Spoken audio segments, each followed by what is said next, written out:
আপনারা দেখছেন সহজগুরু YouTube channel. আমরা রয়েছি আপনাদের সঙ্গে বাংলা ক্লাসে।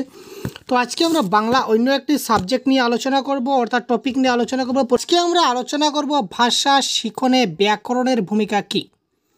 তো ভাষা শিখনে ব্যাকরণের ভূমিকা কী, এই টপিক থেকে আমরা কিন্তু প্রশ্ন দেখতে পাই আমাদের এক্সাম হলে।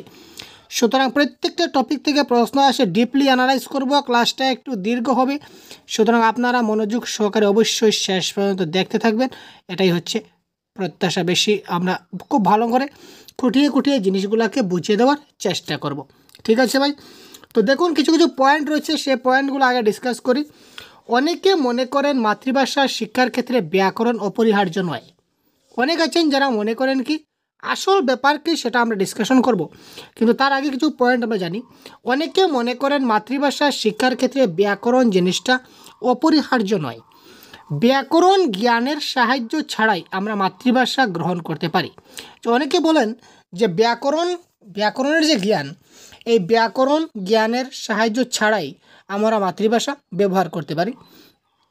তবে কোনো ভাষাকে শুদ্ধভাবে বলতে, শিখতে এবং লিখতে ব্যাকরণ জ্ঞান থাকা একান্তভাবে জরুরি। এটা একটা ইম্পর্টেন্ট পয়েন্ট, যে কোনো একটা ভাষা হোক না কেন, যে কোনো ভাষা, এই ভাষাকে শুদ্ধভাবে বলতে গেলে, লিখতে গেলে বা শিখতে গেলে এই ভাষার ব্যাকরণ সম্বন্ধে জ্ঞান আমাদের থাকতে হবে।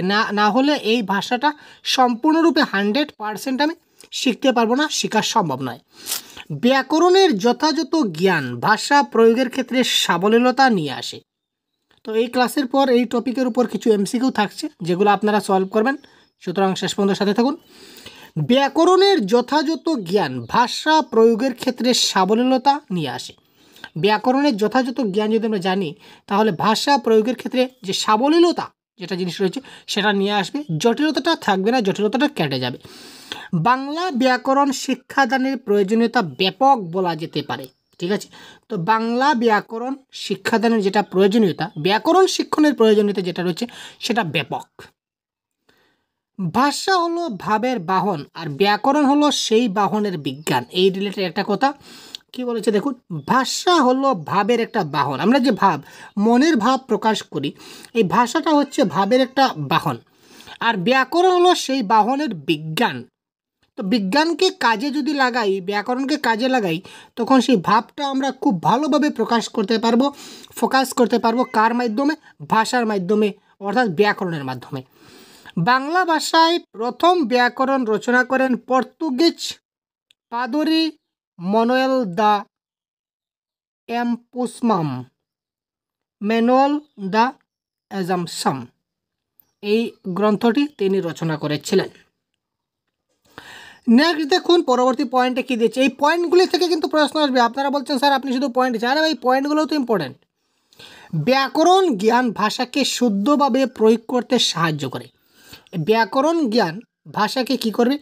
শুদ্ধভাবে প্রয়োগ করতে সাহায্য করবে। আমাদের মধ্যে যদি বাংলা ভাষার ব্যাকরণের জ্ঞান থাকে, তখন বাংলা ভাষাকে আমরা শুদ্ধভাবে ব্যবহার করতে পারবো, শুদ্ধভাবে সেটাকে প্রয়োগ করতে পারবো। উপযুক্ত শব্দ প্রয়োগে সাহায্য করবে। শব্দ যেখানে প্রয়োগ করব, তো আমরা যদি সমার্থক শব্দ, বিপরীত শব্দ এগুলো যদি জানা থাকে, এগুলো তো একটা ব্যাকরণ। তো এগুলো জানা থাকলে কোথায় কোন শব্দ ব্যবহার করলে সেটা অ্যাপ্রোপ্রিয়েট হবে, সেটা আমরা চিন্তাধারা করে সেটা আমরা ব্যবহার করতে পারবো। শুদ্ধ বর্ণবিন্যাসে সাহায্য করবে। ঠিক আছে? শুদ্ধ যেমন অর্থ দেখতে পাচ্ছেন, অর্ঘ্য মানে পূজার উপকরণ, সেটা কিভাবে লেখা যায়। তারপর এই অর্ঘ্য বলতে মূল্য। তো এই যে ডিফারেন্সগুলো রয়েছে এখানে, প্রত্যয় বিভক্তি যুক্ত রয়েছে, এগুলা ও রয়েছে, অন্তস্থ জ রয়েছে, এগুলো জিনিসগুলো আমরা খুব ভালো করে ব্যাকরণের মাধ্যমে বুঝতে পারি। যতিচিহ্ন, বিরাম চিহ্ন বা বিরতি চিহ্নের যথাযথ জ্ঞান তৈরি হতে সাহায্য করে। আমরা ধরে নিন বাংলা বলতে জানি, বাংলা পড়তে জানি, বাংলা আমরা জানি, আমাদের যতিচিহ্নের জ্ঞান নাই, দাড়ি কমার জ্ঞান নাই, একদম গাড়ি স্টার্ট দিলাম, লার্নিং টু ফরকাডিং, গাড়ি পরত চলে গেল। আমি যখন বলতে গেলাম এখান থেকে এতটুকু বলতে যাচ্ছি, কোথাও কোনো স্টপ নেই, কোথাও কোনো দাড়ি নেই, কোথাও কোনো কমা নেই, মনে হচ্ছে মালগাড়ি ঝিক ঝিক ঝিক ঝিক ঝিক ঝিক ঝিক ঝিক কু ঝিক ঝিক ঝিক ঝিক ঝিক ঝিক ঝিক ঝিক চলছে। তো সেইভাবে তো সম্ভব নয় ভাই। যে যতিচিহ্ন রয়েছে, বিরাম চিহ্ন রয়েছে, যেখানে দাঁড়িয়ে আছে সেখানে বেশি সময় থামতে হবে, যেখানে কমা রয়েছে সেখানে একটু কম সময় থামতে হবে। এটাই তো আমরা নিয়ম, এটাই তো আমরা শিখেছি। তো এই যে শিখেছি, কোথায় শিখেছি? বাংলা ব্যাকরণে শিখেছি। আমরা জানি যে দাড়ি হলে একটু বেশি সময় থামতে হয়, কমা হলে একটু কম সময় থামতে হয়। এগুলো আমাদের কে শিখিয়েছে? বাংলা ব্যাকরণে শিখিয়েছে। তো এইগুলো যদি জানি তাহলে এই ভাষাটা খুব ভালো করে প্রয়োগ করতে পারবো। আর যদি যতিচিহ্ন বিরতি চিহ্নের ব্যবহার যদি আমরা না জানি, তার যদি জ্ঞান আমরা যদি লাভ করতে না পারি, তাহলে বাংলা ব্যাকরণ, বাংলা ভাষাটাই আমাদের শেখা হলো না। কেন হলো না? কারণ এই যে আমি লামডিং থেকে গাড়ি ছাড়বো, ফরকাটিং দিয়ে একদম কাশ্মীর থেকে ছাড়বো কন্যাকুমারী গিয়ে আমি ব্রেক মারবো, মধ্যেখানে কোনো আমার স্টপেজ নেই, ঝিক ঝিক ঝিক ঝিক ঝিক ঝিক ঝিক ঝিক ঝিক ঝিক ঝিক ঝিক। এই ধরনের কি হয়? এই ধরনের মোটেই হয় না। তারপর দেখুন সন্ধির জ্ঞান, সমাসের জ্ঞান, কারক বিভক্তির জ্ঞান, ছন্দবিধির জ্ঞান, অব্যয় এবং নিপানতের জ্ঞান ব্যবহার সম্পর্কে যথাযথ জ্ঞান অর্জন করতে পারে।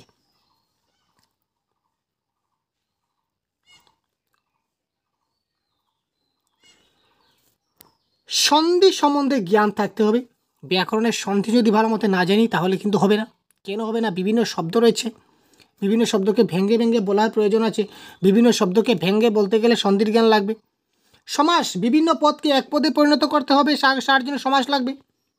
কারক বিভক্তি লাগবে, ছন্দ লাগবে। যদি ছন্দ অলঙ্কার যদি নাই জানি, ছন্দ বিধি যদি নাই বা জানি, তাহলে কবিতা লিখবো কী করে, কাব্য লিখবো কী, কবিতা পড়বো কী করে, কাব্য পড়বো কীভাবে? ছন্দ জানতে হবে। ছন্দ না জানলে কবিতা লিখবো কী করে, কাব্য লিখবো কী করে, গল্প লিখবো কী করে? ছন্দ অলঙ্কার না জানলে সেটা সম্ভব নয়। সুতরাং আলটিমেটলি বাংলা ব্যাকরণ না জানলে বাংলা সেটা হচ্ছে না। এটা হলো প্রয়োজন। কী মানে কী কী কাজে লাগে প্রয়োজন, হোয়াট ইজ প্রয়োজনীয়তা। আপনি এবার সিটেট পরীক্ষা দিচ্ছেন, আপনি আমার ক্লাস দিচ্ছেন, আমি এবার ক্লাস দিচ্ছি, আপনারা দেখতে পাচ্ছেন আমার ক্লাস। এই ক্লাস আপনাদের দেখার প্রয়োজনীয়তা কী? আপনার আমার ক্লাসটা কেন দেখছেন? হোয়াই? আপনার আমার ক্লাসটা কেন দেখছেন? আরে স্যার আপনি পড়াচ্ছেন, কনসেপ্টগুলো বুঝতে পারছি, এগুলো আমি সামনে পরীক্ষা দেব, তার জন্য তো পড়ছি, যাতে করে পরীক্ষায় কিছুটা নাম্বার পাই। আলটিমেটলি এই ক্লাসটা দেখার প্রয়োজনীয়তা আপনার কি? সিটেট পরীক্ষায় ভালো নম্বর পাবেন বাংলা ভাষায়, তাই আপনি সহজ গুরু চ্যানেল দেখছেন বা আমাদের সৃজন গুরুজি ইউটিউব চ্যানেল দেখছেন। তো আলটিমেটলি আপনার এই ক্লাস দেখার পিছনে একটা প্রয়োজনীয়তা আছে। সেম টু সেম বাংলা ভাষা ব্যাকরণের শিক্ষাদানেরও কিছু প্রয়োজন আছে। কী কী প্রয়োজনীয়তা আছে এই পয়েন্টগুলো এবার আমি ডিসকাশন করছি এক এক করে, আপনারা দেখতে পাচ্ছেন। দ্যাট ইজ কল প্রয়োজনীয়তা, ইম্পর্টেন্স কী রয়েছে। যে উক্তি প্রত্যুক্তির প্রসঙ্গ অর্থাৎ বক্তব্যকে প্রত্যক্ষ বা পরোক্ষভাবে প্রকাশ রীতির জ্ঞানকে স্পষ্টতর করে তোলে।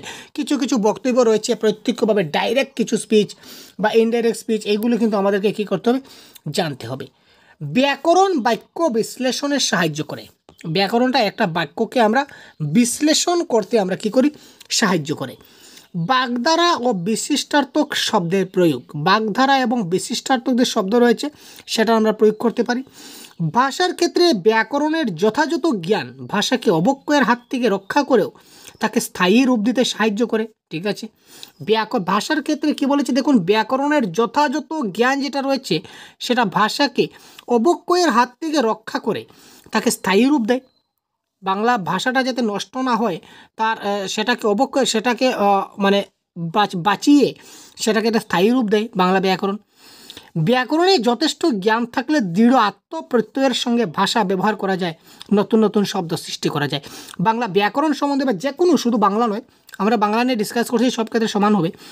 তো ব্যাকরণে যথেষ্ট যদি জ্ঞান থাকে আপনার, তো যে কোনো ভাষার ব্যবহার আপনি দৃঢ় প্রত্যয়ের সঙ্গে করতে পারবেন, মানে 100% কারেক্ট অ্যাকুরেসির সঙ্গে আপনি করতে পারেন। ফ্লুয়েন্সি, অ্যাকুরেসি আপনার মধ্যে চলে আসবে সেই ভাষার, এবং নতুন নতুন শব্দ সৃষ্টি করতে পারবেন। কোথায় কোন শব্দ আমার ব্যবহার করতে হবে, কীভাবে ব্যবহার করতে হবে সেটাও আপনি জেনে যাবেন। ভাষার মিষ্টতা ও সৌন্দর্য আনয়নে সাহায্য করে এবং বিচার শক্তিতে শানিত করে। একটা ভাষা দেখুন, ছন্দ অলঙ্কার, চারুচন্দ্র চট্টোপাধ্যায় চট্টি জুতা পায়ে চট্টারে চট্টারে করে চট্টগ্রামে যায়। এখানে আমি কি করেছি? অনুপ্রাস অলঙ্কার যুক্ত করেছি। তো অনুপ্রাস অলঙ্কার আমি কী করে যুক্ত করেছি সেটা আমার জানতে হবে। হোয়াট ইজ অনুপ্রাস অলঙ্কার? তো হোয়াট ইজ অনুপ্রাস অলঙ্কার জানতে গেলে আমাকে জানতে হবে অলঙ্কার কী। তো অলঙ্কার জানতে গেলে আমাকে জানতে হবে ব্যাকরণ কী। তো আলটিমেটলি আমাকে কী দিল? ব্যাকরণ দিল।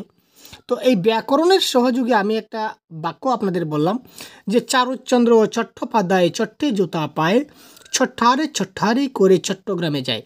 এই লাইনটা একটু শুনতে একটু মজা লাগছে, তাই না? বা একটু ব্যতিক্রমী লাগছে না অন্য লাইন থেকে?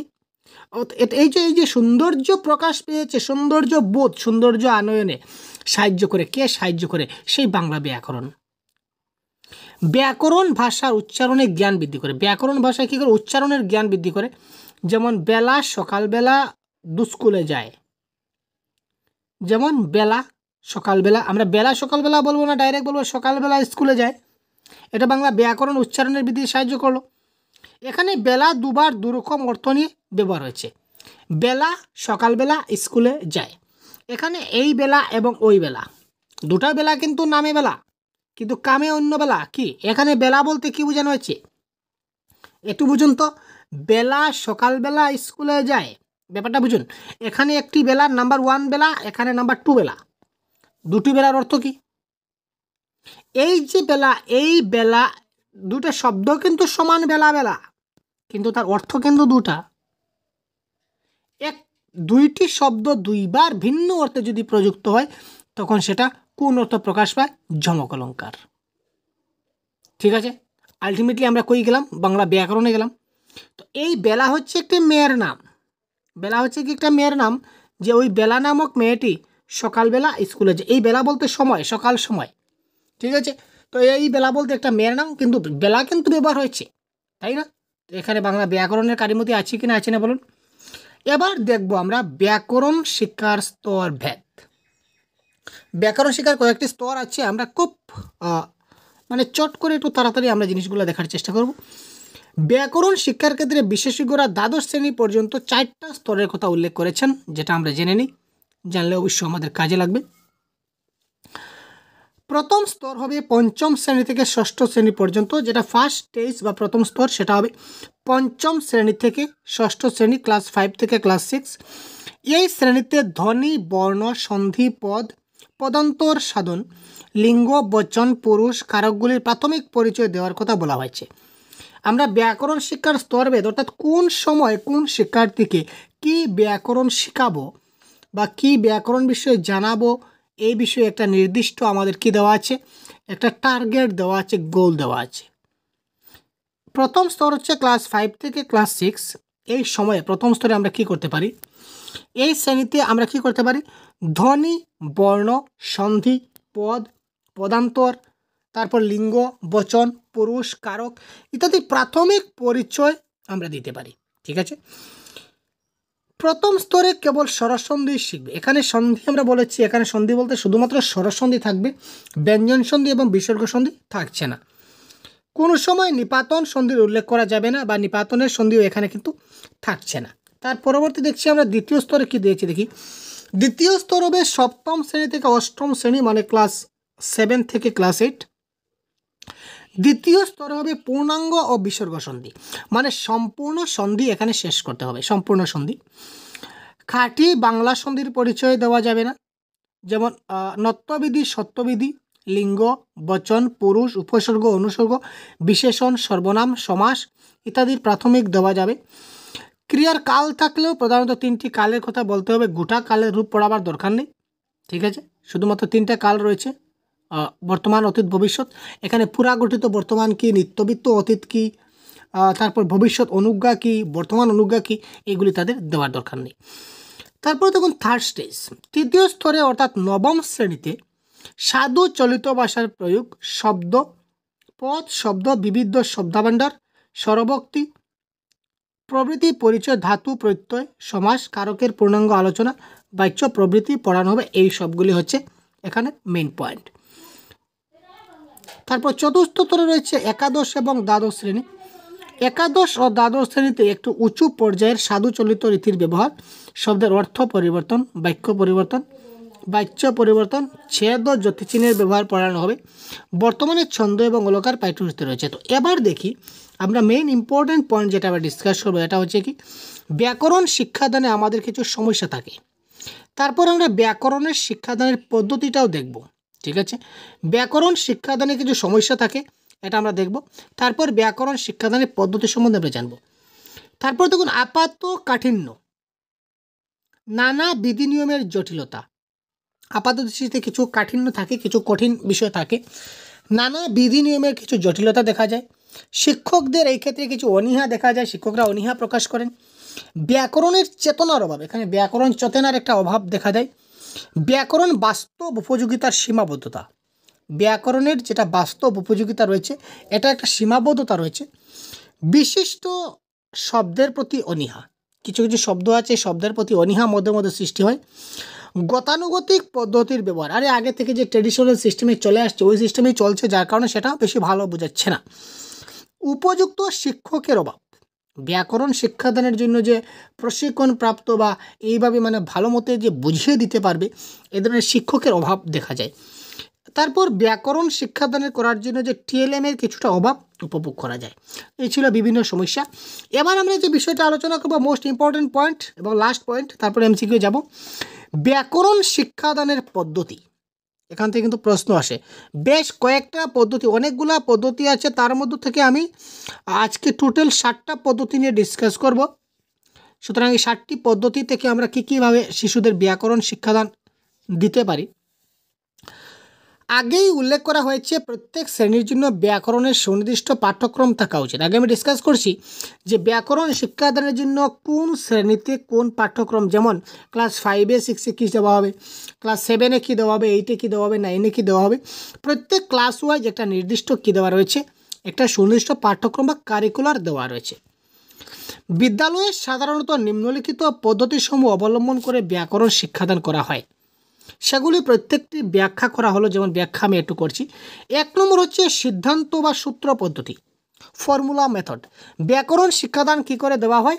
প্রথম পদ্ধতি যেটা হচ্ছে সেটা সিদ্ধান্ত পদ্ধতি বা সূত্র পদ্ধতি। তো এটা কি আসলে, সেটা কি এটা আমরা একটু বুঝব। আমাদের দেশে ব্যাকরণ শিক্ষার প্রচলিত পদ্ধতি হলো প্রত্যেকটি সূত্রকে ভালোভাবে মুখস্থ করা। আমাদের দেশে যে ব্যাকরণ শিক্ষার যে প্রচলিত পদ্ধতি সেটা হচ্ছে প্রত্যেকটি যে সূত্র রয়েছে সূত্রগুলোকে আমরা কী করব, ভালোভাবে মুখস্থ করব। ব্যাকরণের বেশ কিছু সূত্র রয়েছে, সূত্রগুলো আমরা কী করি, শিশুদেরকে মুখস্থ করাই। সন্ধি বিচ্ছেদের কিছু সূত্র রয়েছে, তাছাড়া কারক বিভক্তির সূত্র রয়েছে, এই জিনিসগুলো আমরা তাদের মুখস্থ করে, তাই না? তাই একে সিদ্ধান্ত বা সূত্র পদ্ধতি বলা হয়। অনেক সময় শিক্ষার্থীরা ব্যাকরণের কোনো জটিল সূত্র না বুঝেই মুখস্থ করতে বাধ্য হয়। অনেক সময় সূত্ররা কিছুটা জটিল সূত্র কিছুটা থাকে, জটিল সূত্রটা তারা কী সেটা তারা ভালো মতো বুঝে না বুঝেই কিন্তু তারা কী করে মুখস্থ করে নেয়। এর ফলে দীর্ঘদিন তাদের মনে থাকে না, এর ফলে দীর্ঘদিন সেটা কি থাকে না, তাদের মনে থাকে না, ও তাতে তারা ব্যাকরণ পাঠে উৎসাহী হয় না। তাই জন্য তারা যে ব্যাকরণ পাঠে তারা উৎসাহ হয় না, মানে মজা লাগে না। যে কোনো জিনিস আপনি যদি বুঝে পড়েন, বুঝে শিখেন, তখন সেটা আপনার মজা লাগবে। আর না বুঝে যদি অনগ্রহ আপনি দেখতে থাকেন তাহলে সেটা আপনার মজা লাগবে না। প্রচলিত এই পদ্ধতি অবৈজ্ঞানিক হলেও এই পদ্ধতির প্রয়োগ যথেষ্ট। এটা যদিও অবৈজ্ঞানিক, ঠিক আছে, এটা যদিও এই পদ্ধতিটা ঠিক নয়, কিন্তু এই পদ্ধতির প্রয়োগ কিন্তু যথেষ্ট হচ্ছে আমাদের, তাই না? নেক্সট যেটা পদ্ধতি বলা হচ্ছে সেটা হচ্ছে ভাষা পদ্ধতি, ল্যাঙ্গুয়েজ ইউজ মেথড। সেটা কী দেখি। সাহিত্য পড়াতে পড়াতে ভাষার মধ্যে ব্যাকরণের নানা প্রয়োগ দেখিয়ে ধীরে ধীরে ব্যাকরণ সম্পর্কে অবহিত করা হয়। আমরা একটা সাহিত্য পড়াতে শুরু করেছি, সাহিত্য পড়াতে এটা একটা পাঠ বা একটা টেক্সট বুক, ঠিক আছে, একটা পাঠ আমরা পড়াচ্ছি, একটা গল্প আমরা পড়াচ্ছি। এই গল্পটা পড়াতে পড়াতে হঠাৎ সেই গল্প পড়ার মাধ্যমে ব্যাকরণের নানা প্রয়োগ দেখি, ব্যাকরণের বিভিন্ন প্রয়োগ, এখানে যেমন কিছু কিছু শব্দ আমরা পেলাম যে এই শব্দটা কোন ব্যাকরণের কোন অংশ থেকে নেওয়া, এই ধরনের বিভিন্ন প্রয়োগ তাই দেখে ধীরে ধীরে ব্যাকরণ সম্পর্কিত অভিহিত করা হয়। শ্রেণীকক্ষের মধ্যে আলোচনা, প্রশ্ন উত্তর, সংবাদ পাঠ প্রভৃতির মধ্য দিয়ে এই জাতীয় অভ্যাস গড়ে ওঠে। শ্রেণীকক্ষের মধ্যে আলোচনা, প্রশ্ন উত্তর বা সংবাদ পাঠ, এই সকল জিনিসের মধ্য দিয়ে এই জাতীয় অভ্যাসটা গড়ে ওঠে। নেক্সট দেখি ব্যাকরণ পাঠ্যপুস্তক পদ্ধতি, টেক্সট বুক মেথড। এটা আবার কি মেথড ভাই? বর্তমানে বিদ্যালয়সমূহে নির্দিষ্ট পাঠ্যক্রমের ভিত্তিতে রচিত পাঠ্যপুস্তকসমূহ পড়ানো হয়ে থাকে। আমরা জানি বর্তমান স্কুলে যে পাঠ্যক্রম দেওয়ার সরকার থেকে যে সকল পাঠ্যপুস্তক যেগুলো প্রদান করা হয় সেগুলোও কিন্তু স্কুলে কি হয়, পড়ানো হয়, সেটা কম্পালসারি। তারপর কি বলেছে দেখি, শিক্ষক মহাশয়রা যদি গভীর ধৈর্য অধ্যবসায়ের সঙ্গে ব্যাকরণের প্রতিটি অধ্যায় সাবলীলভাবে বুঝিয়ে দেন তবে ছাত্ররা ব্যাকরণ পাঠে উৎসাহী হতে পারে। শিক্ষক মহাশয়রা যদি গভীর ধৈর্য এবং অধ্যবসায়ের সঙ্গে ব্যাকরণের প্রত্যেকটা অধ্যায় যদি খুব ভালো করে যদি বুঝিয়ে দিতে পারেন বা বুঝিয়ে দেওয়ার চেষ্টা করেন তাহলে ছাত্রছাত্রীরা ব্যাকরণ পাঠে যথেষ্ট উৎসাহী হবে, আনন্দ পাবে। শিক্ষার্থীরা অতিমাত্রায় পুস্তক কেন্দ্রিক ও নির্ভর হয়ে পড়ে। এক্ষেত্রে শিক্ষার্থীরা কী করে? অতিমাত্রায় পুস্তক কেন্দ্রিক ও মুখস্থ নির্ভর হয়ে পড়ে। তারা অনেক কিছু বুঝতে পারে না। আগে যে বলেছিলাম সমস্যা উপযুক্ত শিক্ষকের অভাব, এখানে উপযুক্ত শিক্ষকের অভাবের কারণে তাই হচ্ছে। শিক্ষক মহাশয় ভালো করে ব্যাকরণটা বুঝিয়ে দিতে পারছেন না, যার কারণে শিক্ষার্থীরা অতিমাত্রায় কী হয়? বেশিরভাগ সময় পুস্তক কেন্দ্রিক হয়ে যায় বা মুখস্থ নির্ভর হয়ে পড়ে। বড়িয়া ভাই, কোয়েশ্চন ফাটাফাটি কোয়েশ্চন ভাই। নেক্সট কোয়েশ্চন নাম্বার 4, প্রাসঙ্গিক পদ্ধতি বা কন্টেক্সচুয়াল মেথড। কথাবার্তা, আলাপ আলোচনা, রচনা লেখা প্রভৃতির মাধ্যমে যে ব্যাকরণ শিক্ষা দেওয়া হয় তাকে প্রাসঙ্গিক পদ্ধতি বলে। কথাবার্তা, প্রাসঙ্গিক পদ্ধতি মানে কি? দেখুন, কথাবার্তা, আলাপ আলোচনা, রচনা লেখা এই প্রবৃত্তির মাধ্যমে যে ব্যাকরণ শিক্ষা দেওয়া হবে তাকে প্রাসঙ্গিক পদ্ধতি বলে। মানে একটা প্রসঙ্গের উপর আমরা ডিসকাস করব, ঠিক আছে? একটা প্রসঙ্গের উপর আমরা ডিসকাস করব, কথাবার্তা বলবো, আলাপ আলোচনা করব, রচনা লিখব, তার মাধ্যমে যে ব্যাকরণ শিক্ষাটা দেওয়া হবে সেটা হবে প্রাসঙ্গিক পদ্ধতি, ঠিক আছে ভাই?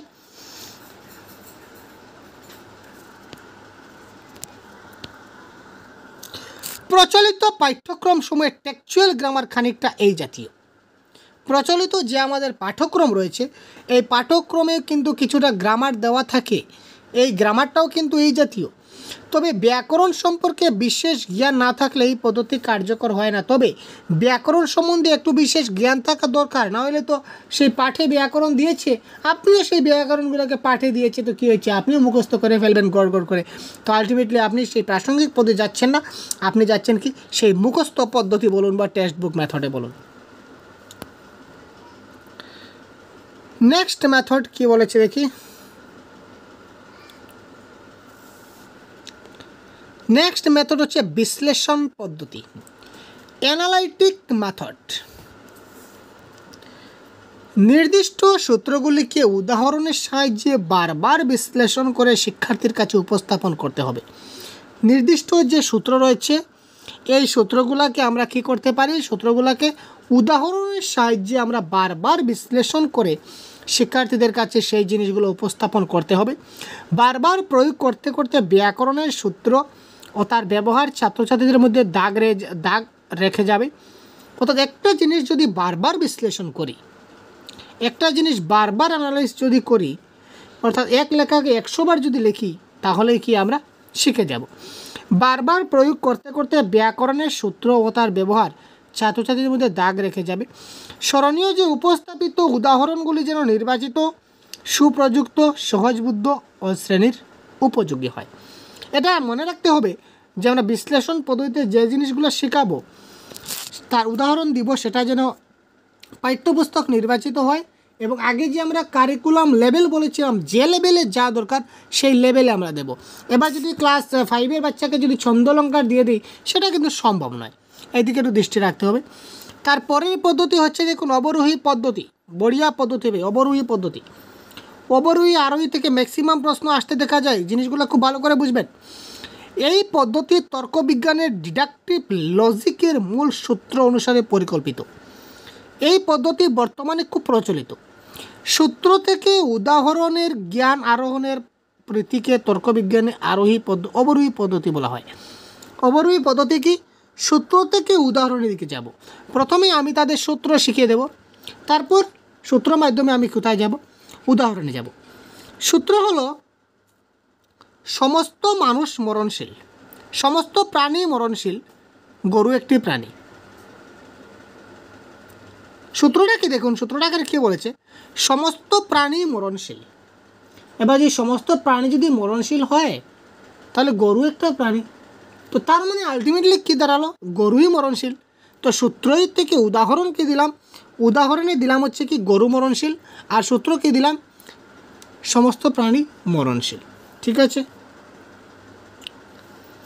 এভাবে ব্যাকরণের সূত্র মেনে, যেমন অকার কিংবা আকারের পর অকার কিংবা আকার থাকলে উভয়ে মিলে আকার হয়। আমরা সন্ধি বিচ্ছেদে এই সূত্র আমরা পেয়েছি। কী সূত্র দেখুন, ব্যাকরণের সূত্র মেনে প্রথমে সূত্র তাকে শেখালাম। কি শেখালাম? প্রথমে তাকে আমরা সূত্র শিখিয়ে দিলাম যে অকার কিংবা আকারের পর অকার কিংবা আকার থাকলে উভয়ে মিলে আকার হয় এবং আকার পূর্ববর্ণের যুক্ত হয়। যেমন দেব প্লাস আলয় ইকুয়াল টু দেবালয়। প্রথমে আমি তাকে সূত্রটা শিখালাম, তারপর আমি তাকে এক্সাম্পলটা দিলাম যে দেখো দেব প্লাস আলয় ইকুয়াল টু দেবালয়, দেব প্লাস আলয় ইকুয়াল টু দেবালয়। এখানে দেখো ও রয়েছে, দেবের দেব যখন বলবো তখন ও উচ্চারণ হয়েছে, আর এখানে আ, সুতরাং ও প্লাস আ ওকারের সঙ্গে আকার যুক্ত হয়েছে, তো কী হবে? আকার হবে। তো এখানে দেবা, তো দেবাটা আকারটা কোথায় যুক্ত হবে? পূর্ব বর্ণে। তো এই যে আলয়ের পূর্বে কী রয়েছে? ব রয়েছে, সুতরাং বর সঙ্গে আকার যুক্ত হয়েছে, এটা হচ্ছে সূত্র। তো তারপর আমি উদাহরণের সাহায্যে তাকে জিনিসটা বুঝিয়ে দিলাম। তো কী করলাম? প্রথমে আমি সূত্র বললাম, পরে আমি উদাহরণে গেলাম, দ্যাট ইজ কল অবরোহী পদ্ধতি। বারবার এই ধরনের নানা উদাহরণ দিয়ে অনুশীলনের মাধ্যমে সূত্র জ্ঞাপনকে যে সুপ্রতিষ্ঠিত এবং সুদৃঢ় করা হয় এই পদ্ধতিতে। সূত্র খাটে না, যাই হোক, কারণ এই পদ্ধতিতে জানা থেকে অজানায় বা পরিচিত থেকে অপরিচিতর যাওয়ার সুযোগ নেই। এই পদ্ধতিতে আমরা কি করতে পারি না?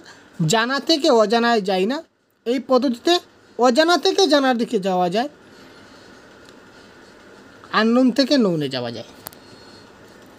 নেক্সট হচ্ছে আরোহী পদ্ধতি। দেখুন আরোহী পদ্ধতিটা ঠিক তার বিপরীত, অবরোহীর ঠিক বিপরীত। কেন? বর্তমানে এই পদ্ধতিকে শ্রেষ্ঠ বলে স্বীকার করা হয়। এবার প্রশ্ন যদি আসে যে ব্যাকরণ শিক্ষাদানে কোন পদ্ধতি সবচেয়ে শ্রেষ্ঠ, ব্যাকরণ শিক্ষাদানের পদ্ধতি হিসাবে কোন পদ্ধতিকে শ্রেষ্ঠ হিসাবে গণ্য করা হয়, তখন সঙ্গে সঙ্গে আপনারা কারেক্ট আনসার ঠিক করবেন আরোহী পদ্ধতি বা ইন্ডাকটিভ মেথড। ঠিক আছে? আচ্ছা, কেন সেটাকে ভালো বলে মনে করা হয়, শ্রেষ্ঠ বলে মনে করা হয়, সেটা ডিসকাস করছি। আরোহমূলক তর্কবিজ্ঞানের মূল নীতির উপর ভিত্তি করে এই আরোহী পদ্ধতি পরিকল্পিত হয়েছে। এটি অবরোহী পদ্ধতির বিপরীত পদ্ধতি। অবরোহী পদ্ধতির বিপরীত।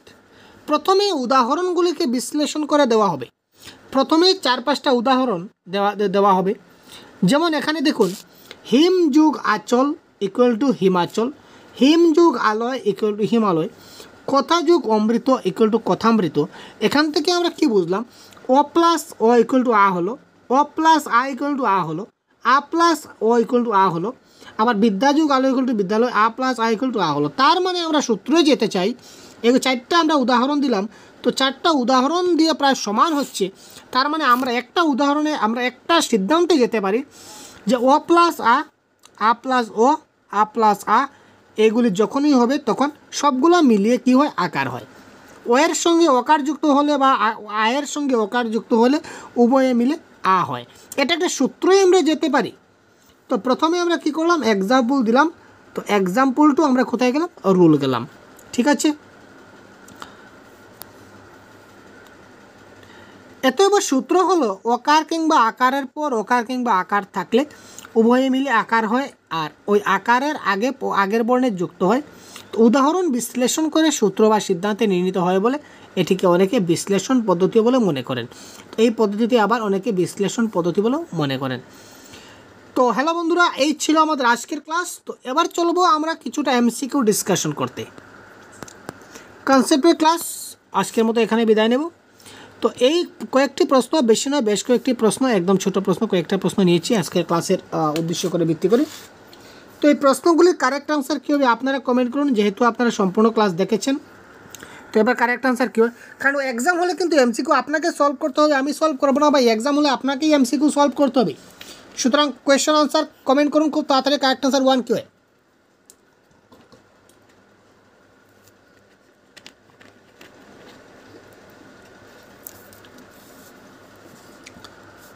শিক্ষার্থীর বাচিক ধারণাকে সুস্পষ্ট করার জন্য, বাচিক ধারণা, হোয়াট ইজ বাচিক? বাচিক মিন্স স্পিকিং। ব্যাকরণ জ্ঞানের প্রয়োজন, ছন্দ জানার প্রয়োজন, ভাষা জ্ঞানের প্রয়োজন, না শব্দভাণ্ডার বৃদ্ধির প্রয়োজন? তো এখানে এই যে শ্রবণ, কথন, পঠন, লিখন সবগুলি ভাষা জ্ঞানের এক একটা পার্ট। সুতরাং এখানে কারেক্ট আনসার হবে অপশন নম্বর গো। যথাযথ ব্যাকরণ শিক্ষার জন্য প্রয়োজন, যথাযথ ব্যাকরণ শিক্ষার জন্য কী প্রয়োজন? ঠিকভাবে বলতে পারা, ঠিকভাবে লিখতে পারার জন্য, ঠিকভাবে পড়তে পারার জন্য, না উপরের সবগুলির জন্যই ব্যাকরণ শিক্ষার প্রয়োজন? হোয়াই ব্যাকরণ শিক্ষা ইজ নিডেড? হোয়াই ব্যাকরণ শিক্ষা ইজ নিডেড? ঠিকভাবে বলা, ঠিকভাবে লেখা, ঠিকভাবে পড়া, না উপরে সবগুলি? Question number 2। তো ব্যাকরণ ভালো মতো যদি আমরা জানতে পারি তাহলে বলতেও পারবো, লিখতেও পারবো, পড়তেও পারবো। কনসেপ্টের ক্লাসে বলেছিলাম ভাই। সুতরাং উপরে সবগুলি দ্য রাইট আনসার। কোনো ভাষাকে শুদ্ধভাবে প্রয়োগ করতে হলে ওই ভাষার কি জানার দরকার?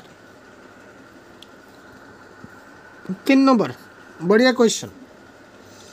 কোনো ভাষাকে যদি আমরা শুদ্ধভাবে প্রয়োগ করতে চাই তাহলে ওই ভাষার কি জানতে হবে আমাদের? ওই ভাষার শব্দভাণ্ডার জানতে হবে, ওই ভাষার অভিধান জানতে হবে, ওই ভাষার নানা বই জানতে হবে, না ওই ভাষার ব্যাকরণ জানতে হবে? কারেক্ট আনসার কী হবে? কোয়েশ্চন নাম্বার 3 বলুন তো।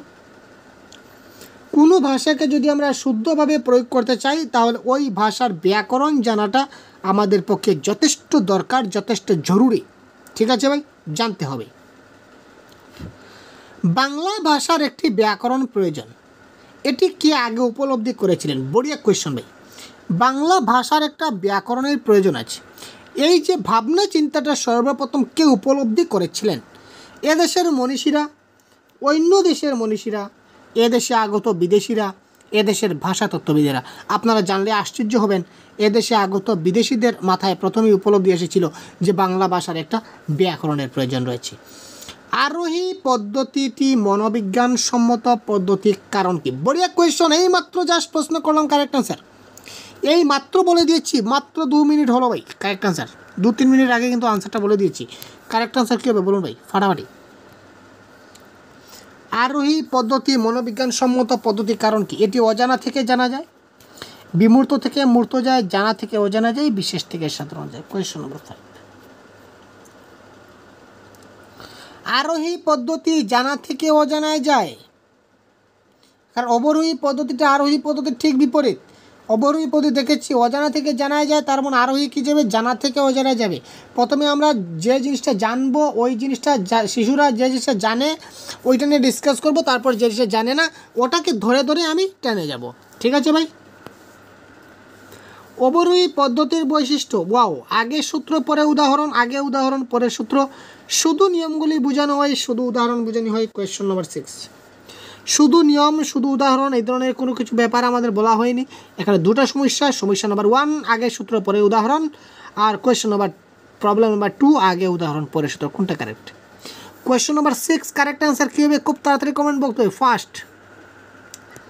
আরে ভাই আপনারা অনেকে ক্লাস দেখছেন ভাই, আমরা অনেক কষ্ট করে ভিডিও তৈরি করি, আপনারা ভিডিও লাইক করে নেবে, বহুত দুঃখ লাগে ভাই, সত্যি ভাই। একটি লাইক এবং একটি শেয়ার করুন ভাই, খুব তাড়াতাড়ি ভাই। আপনাদের এক একটি শেয়ার আমাদের কাছে মহামূল্যবান ভাই। আপনারা এক একটি শেয়ার করলে আমাদের মনটা ভরে যায় ভাই। কাইন্ডলি দয়া করে একটি শেয়ার করুন ভাই, আপনাদের কাছে একটা রিকোয়েস্ট। ক্লাসগুলো আপনারা শেয়ার করুন, বহুত বড়িয়া। আপনাদের যে গ্রুপ রয়েছে বা বন্ধুবান্ধব রয়েছে, ফেসবুক, টুইটার, ইনস্টাগ্রাম অনেক রয়েছে, আপনারা ছেড়ে দিন ভাই। কী হলো ভাই? আপনার কাছে একটাই প্রত্যাশা করছি, আর কিছু চাইছি না ভাই। তো এই প্রশ্নের কারেক্ট আনসার কী হবে? কোয়েশ্চন নাম্বার 6 আগে সূত্র দেওয়া হয় পরে উদাহরণ দেওয়া হয়। ঠিক আছে, আমরা দেখেছিলাম না কনসেপ্ট ক্লাসে? অ্যানালাইটিক মেথড বা বিশ্লেষণ পদ্ধতির বৈশিষ্ট্য কী? আমরা কিন্তু সবগুলা মেথড দেখে এসেছি ভাই, 7টা মেথড দেখেছি, 7টা মেথড। 7টা মেথড, 7 মেথডস আমরা আজকে দেখেছি। ব্যাকরণ শিক্ষাদানের পদ্ধতি, সূত্রগুলিকে মুখস্থ করানো, সূত্রগুলিকে উদাহরণের সাহায্যে বারবার বিশ্লেষণ করা, শুধু উদাহরণ দিয়ে বোঝানো, প্রথমে উদাহরণ দিয়ে পরে সূত্র বোঝানো।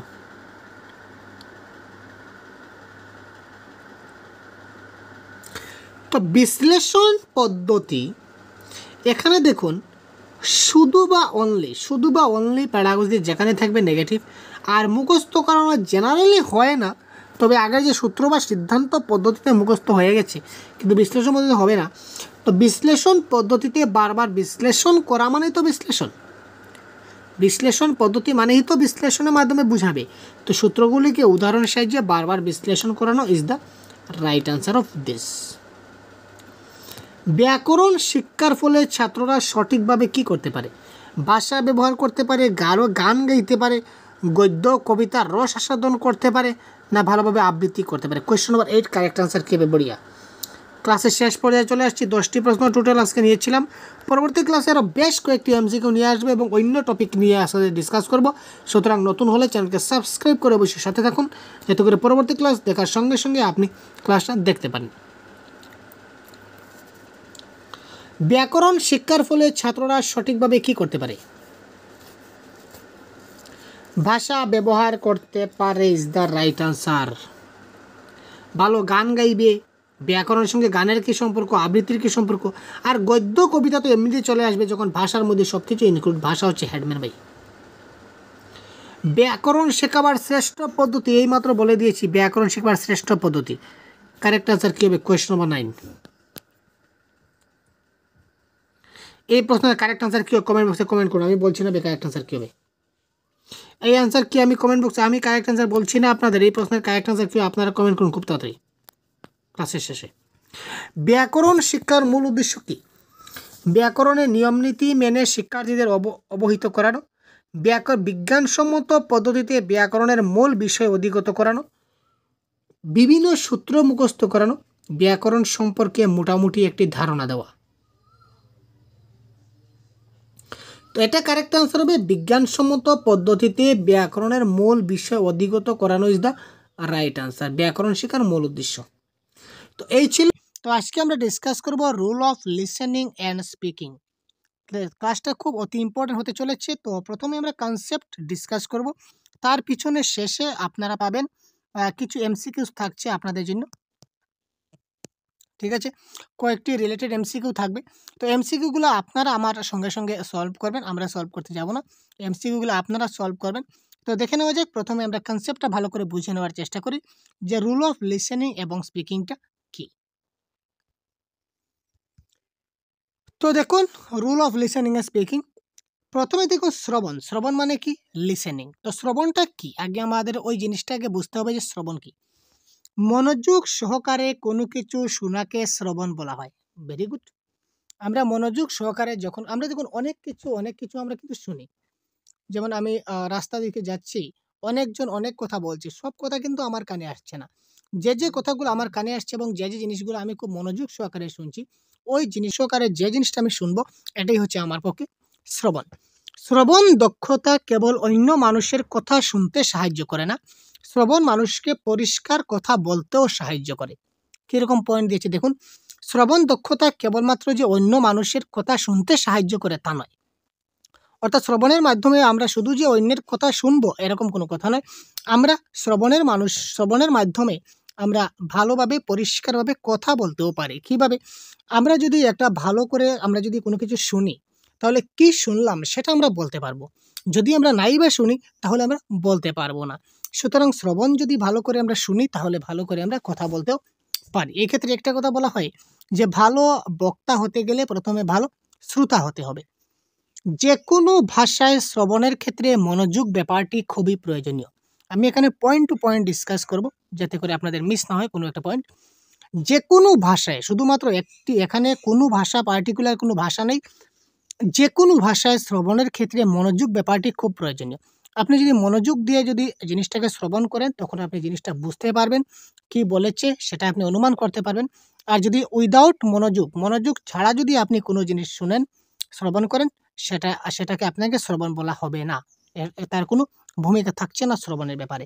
সুতরাং যে কোনো ভাষায় শ্রবণের ক্ষেত্রে আপনাকে মনোযোগ দিতে হবে। নেক্সট পয়েন্ট কি বলেছি দেখুন। যেসব শিক্ষার্থী শ্রেণীকক্ষে ভালোভাবে মনোযোগ দিতে পারে তারা ভালো শ্রোতা হতে পারে। তো ভালো শ্রোতা কারা? প্রশ্ন আপনাদের আসে বা একটা আপনার প্রশ্ন আসে না আপনাদের মাথায় যে শ্রোতা তো আমরা সবাই, কিন্তু ভালো শ্রোতা কে? যেসব শিক্ষার্থী বা যারা শ্রেণীকক্ষে ভালোভাবে মনোযোগ দিতে পারে, যে কোনো কথা যে ভালোভাবে মনোযোগ দিয়ে শুনতে পারে সেই হচ্ছে ভালো শ্রোতা। তো আমরা যেহেতু টেট পরীক্ষার প্রিপারেশন করছি, তাহলে আমাদের রিলেট থাকবে ক্লাসরুম, শ্রেণীকক্ষ, শিক্ষার্থী, এইসব নিয়ে আমাদের ডিসকাস করতে হবে। সুতরাং যেসব শিক্ষার্থী শ্রেণীকক্ষে ভালোভাবে মনোযোগ দিতে পারে তারাই ভালো শ্রোতা হতে পারে। ঠিক আছে, নেক্সট পয়েন্ট দেখি। এবার দেখুন শ্রবণ কার্যকে দুটি ভাগে ভাগ করা যায়। শ্রবণ যেটা কার্য, এটাকে আমরা দুটা ভাগে ভাগ করতে পারি। নাম্বার 1 হচ্ছে কি একপাক্ষিক শ্রবণ, আর নাম্বার 2 হচ্ছে কি দ্বিপাক্ষিক শ্রবণ। তো একপাক্ষিক শ্রবণ মানে কি? বক্তা, বার্তা এবং শ্রোতা। বক্তা থেকে বক্তা কি বলবেন, একপাক্ষিক শ্রবণ মানে বক্তা, বক্তায় বক্তৃতা দিচ্ছেন, এই বার্তাটা ডাইরেক্ট সরাসরি শ্রোতার কাছে পৌঁছেছে। কিন্তু শ্রোতা এখানে কিন্তু কোনো যে উল্টা রিয়াকশন কিছু করবে সেটা কোনো কথা নয়। যেমন এক্সাম্পল স্বরূপ আমরা ধরে নিই রেডিও। এক্সাম্পল আমি ধরে নিই রেডিও। রেডিও চলছে, ঠিক আছে, রেডিও চলছে, রেডিওতে কোনো একজন বক্তা তিনি বক্তৃতা দিচ্ছেন, আর আপনি ঘরে বসে রেডিওটা চালিয়ে রেখেছেন। তো আপনি ঘরে বসে রেডিওটা শুনছেন, তো রেডিও বক্তা যা বলছেন সেটাই আপনি শুনছেন। আপনি কিন্তু এই ব্যাপারে কোনো কিছু রেডিওর সঙ্গে কিন্তু আপনি কি বলবো কমিউনিকেশন করতে পারছেন না, আপনি কথাবার্তার মধ্যে ইন্টারাকশন করতে পারছেন না। আর দ্বিপাক্ষিক শ্রবণ কি, বক্তা, বার্তা, শ্রোতা, আবার শ্রোতা, বার্তা, বক্তা। অর্থাৎ বক্তায় যেটা কথা বলবে সেই বার্তাটা শ্রোতার কানে পৌঁছবে, আবার শ্রোতাও যখন সেটাকে রিয়াকশন করবে, মানে এটা না আপনি যে বললেন সেটা তো এরকম না, সেটা ওরকম হবে, তো এই কথাটা উল্টা গিয়ে বক্তার কাছেও গিয়ে পৌঁছলো। অর্থাৎ যেমন আপনি আপনার সঙ্গে সামনাসামনি বসে বসে কথা বলছি, যেমন ধরুন না লাইভ এক্সাম্পল আমরা দেখিনি, লাইভ এক্সাম্পল বর্তমানে আপনি আমার ভিডিও দেখছেন, ভিডিও দেখার সঙ্গে সঙ্গে আপনার মনে হলো যে আপনি আমাকে একটা প্রশ্ন করবেন, কিন্তু আপনি আমাকে এবার প্রশ্ন করতে পারছেন না ডাইরেক্ট, কারণ আমি আপনাকে সরাসরি পাচ্ছি না। যেহেতু আপনি কমেন্ট বক্সে কমেন্ট করুন, আপনাদের যদি আমি বলে থাকি যে কমেন্ট বক্সে কমেন্ট করুন, তো আমি আপনাদের আনসার দিয়ে দেবো। তো আপনারা কমেন্ট বক্সে কমেন্ট করবেন, আমি পরে আনসার দেবো কমেন্টের মাধ্যমে। কিন্তু সরাসরি আপনি কিন্তু এখন প্রশ্ন করার সঙ্গে সঙ্গে আমি কিন্তু এখনই আপনাকে আপনার মুখের উপরে আমি কিন্তু উত্তরটা দিতে পারবো না, দ্যাট ইজ কল একপাক্ষিক শ্রবণ। কিন্তু আপনি যদি আমার সামনে থাকতেন এবং আমি যদি আপনার অফলাইন ক্লাস নিতাম, কোনো একটা ক্লাসরুমে বসে, অফলাইন ক্লাসরুমে বসে আমি এই ক্লাসটা নিতাম, তখন আপনি সামনাসামনি রয়েছি, তো সামনাসামনি রয়েছি, তো একটি প্রশ্ন আমি আপনাকে বোঝাবার চেষ্টা করছি, জিনিসটা আপনি হয়তো বুঝে গেছেন বা হয়তো জিনিসটা আপনি বুঝতে পারেননি। তো না বুঝলে আপনি তাড়াতাড়ি বলবেন যে স্যার এই জিনিসটা তো কি আপনি এভাবে বলেন, আমি ঠিক বুঝতে পারিনি। তখন সঙ্গে সঙ্গে আমি আপনাকে এই প্রশ্নের আনসারটা দিলাম, অর্থাৎ আপনি যে কথাটা বললেন সেটা কিন্তু আমার কানে এসে পৌঁছালো এবং আমি আপনাকে সেটা সে উত্তর হিসাবে আমি আপনাকে রিপিট দিলাম, ঠিক আছে। কিন্তু এবার আপনি হয়তো অনেক প্রশ্ন করছেন আমাকে ভিডিও দেখতে দেখতে, বা অনেক কিছু ভাবছেন আমাকে নিয়ে, কিন্তু কি ভাবছেন আমাকে নিয়ে, কি বলছেন আমি কিন্তু কোনো কিছু বুঝতে পারছি না, অর্থাৎ আমার কান পর্যন্ত সেটা মানে পৌঁছাচ্ছে না, দ্যাট ইজ কল একপাক্ষিক আর দ্বিপাক্ষিক। আশা করি বুঝতে পারলেন। নেক্সট দেখুন, একপাক্ষিক শ্রবণের কিছু উদাহরণ খুব সুন্দরভাবে দেওয়া আছে। কি একপাক্ষিক শ্রবণের কিছু উদাহরণগুলো আমরা একবার দেখে নেব এক ঝলক। শ্রেণীকক্ষে শিক্ষকের বক্তৃতা, শ্রেণীকক্ষে যখন শিক্ষক বক্তৃতা প্রদান করেন, লেকচার মেথডে যখন তিনি ক্লাস করেন লেকচার মেথডে, তখন লেকচার মেথডে কি হয়, শিক্ষক মানে শুধু বলতেই যান, বক্তৃতা দিতে থাকেন, শিক্ষকরা শুধু ছাত্ররা শুধু শুনতে থাকে, দ্যাট ইজ কল একপাক্ষিক। পরীক্ষার সময়সূচি শ্রবণ, তোমরা ক্লাসরুমের যে পরীক্ষা আসছে পরীক্ষার সময়সূচি সেটা তোমরা শুনে নাও, এখানে ছাত্রদের কোনো কিছু করার থাকে না, শিক্ষক বললেন ছাত্ররা সেটা নোট ডাউন করে নিল, যে আজকে তোমাদের বাংলা পরীক্ষা, কালকে তোমাদের ইংলিশ পরীক্ষা, সেখানে কোনো কিছু বলার থাকে না। বা রেডিও দূরদর্শন থেকে আগত শব্দ, আমি যে কথাটা বলেছিলাম, রেডিও বা দূরদর্শন থেকে আগত শব্দ, বা টেলিফোন দপ্তরের রেকর্ড করা বক্তব্য। অনেক সময় কম্পিউটার টেলিফোন দপ্তর থেকে আমাদের কাছে অনেক রেকর্ডিং ফোন আসে, যে आपका मोबाइल का रिचार्ज खत्म हो गया है, जल्द से जल्द आप रिचार्ज कीजिए। অর্থাৎ তারা বলবে আপনাকে কম্পিউটারের মাধ্যমে, কিন্তু আপনি যদি সঙ্গে বলেন যে আমার কাছে এখন পয়সা নেই, আমি রিচার্জ করতে পারবো না, আপনার কথাটা কিন্তু তারা শুনবে না, তারা বলে দেবে। দ্যাট ইজ কল একপাক্ষিক শ্রবণ, ঠিক আছে। আরও হতে পারে যেমন কোনো পাবলিক অ্যানাউন্সমেন্ট, মাইকে কোনো একটা পাবলিক অ্যানাউন্সমেন্ট করে যাচ্ছে, আপনি ঘরে বসে শুনছেন, দ্যাট ইজ কল একপাক্ষিক শ্রবণ, ঠিক আছে। এবার দেখুন দ্বিপাক্ষিক শ্রবণের উদাহরণ কি, যেখানে দুই পক্ষের যোগাযোগ যেখানে ঘটছে, দুই পক্ষের যোগাযোগ যেখানে ঘটবে সেটাই হবে কি দ্বিপাক্ষিক শ্রবণ। বক্তা শ্রোতা উভয়ই ভাবের আদান প্রদান করেছে, বক্তা শ্রোতা দুজনে মিলিয়ে কিন্তু ভাবের আদান প্রদান করছে, কিভাবে আমি একটু আগে বুঝিয়ে দিলাম। পরিস্থিতির তারতম্যের ভিত্তিতে সেই শ্রবণের গুরুত্বের হেরফের হয়, পরিস্থিতির তারতম্যের উপর ভিত্তি করে সেই শ্রবণটার যেটা গুরুত্ব রয়েছে, গুরুত্বের সেখানে কমই বেশি হবে। শ্রোতাকে বক্তার অভিপ্রায় বুঝে উত্তর দিতে হয়, শ্রোতা যিনি রয়েছেন ওনাকে বক্তার অভিপ্রায় দেখে বা বক্তার মনের ইচ্ছাটা বুঝে উত্তর দিতে হবে, বক্তা কি বলছেন এই বক্তার কথার ভিত্তিতে শ্রোতাকে উত্তর দিতে হবে। শ্রবণের প্রয়োজনীয়তা বিষয়ক কিছু তথ্য, নেক্সট পয়েন্ট, শ্রবণের প্রয়োজনীয়তা বিষয়ক কিছু তথ্য। কোনো কিছু জানতে হলে প্রথমে শুনতে হয়, অর্থাৎ শ্রবণ দ্বারাই ঘটে জানার সূচনা। কোনো কিছু জানতে গেলে আমাকে শুনতে হবে। যদি আমি জানতে চাই, যেমন ধরুন আমি ঘরে বসে আছি, আমি এবার ঘরে বসে আছি, আমার রাস্তা দিয়ে, আমার ঘরের পাশে রাস্তা দিয়ে আহ, একটা মাইকে একটা অ্যানাউন্সমেন্ট, একটা ঘোষণা দিয়ে যাচ্ছে। যদি আমি ঘোষণাটা যদি শুনতে হয় যে কি ঘটনাটা ঘটছে বা কিসের অ্যানাউন্সমেন্ট করছে, সেটা আমার যদি জানার ইচ্ছা থাকে, তো ওই জিনিসটা জানতে গেলে আমাকে কি করতে হবে, ওই অ্যানাউন্সমেন্টটা শুনতে হবে। অর্থাৎ শ্রবণের দ্বারাই ঘটে জানার সূচনা। শ্রবণের দ্বারাই কিসের সূচনা ঘটে গেল, আমার জানার ঘটনা জানতে গেলে প্রথমেই আমাকে শুনতে হবে। ভাষা শিক্ষণের প্রথম স্তরে শিক্ষার্থী যাতে অন্যের কথা শুদ্ধ এবং স্পষ্টভাবে শোনার অভ্যাস গড়ে তুলতে পারে, সেদিকে নজর দিতে হবে। খুব গুরুত্বপূর্ণ পয়েন্ট। ভাষা শিক্ষণের একদম প্রথম যেটা স্টেজ রয়েছে, শ্রবণ, কথন, পঠন, লিখন, এই 4টা স্টেজ রয়েছে। শ্রবণ, কথন, পঠন, লিখন, লিসেনিং, স্পিকিং, রিডিং এবং রাইটিং। এই 4টা স্তরের প্রথম স্তরে শ্রবণকে প্রাধান্য দেওয়া হচ্ছে, প্রথম স্তর। তারপর কথনকে, কথা বলাকে। তো দেখুন, যেহেতু প্রথম স্তরে ভাষা শিক্ষণের শ্রবণকে গুরুত্ব দেওয়া হয়েছে, সেই ক্ষেত্রে অন্যের কথা শুদ্ধ এবং ভালোভাবে স্পষ্টভাবে শোনার অভ্যাস গড়ে তুলতে হবে, সেদিকে নজর দিতে হবে। সে ছোট ছোট শিশুরা যাতে অন্যের কথাটা খুব শুদ্ধ এবং স্পষ্টভাবে শুনতে পারে, এই ধরনের সেদিকে আমাদের নজর দিতে হবে। এবার আপনি যদি কোনো একটা ভুল কিছু বলেন ছোট ছাত্রদের সামনে, ধরে নিন একটা এক্সাম্পলের মাধ্যমে বুঝিয়ে দিই। আপনার ঘরে একটা ছোট্ট শিশু রয়েছে, 4 বছরের, 4 বছর শিশু রয়েছে। আপনি যে ভিডিও দেখছেন ভাই, আপনাকে বলছি এই যে ক্লাস দেখছেন, হ্যালো, অন্যদিকে মনোযোগ কেন, আপনাকে বলছি এই যে দেখতে পাচ্ছেন। আরে ভাই, আপনি যে মোবাইল দেখছেন, আপনাকেই বলছি ভাই, ক্লাসটা যে দেখছেন। ধরে নিন আপনার ঘরে একটা 4 বছরের শিশু রয়েছে।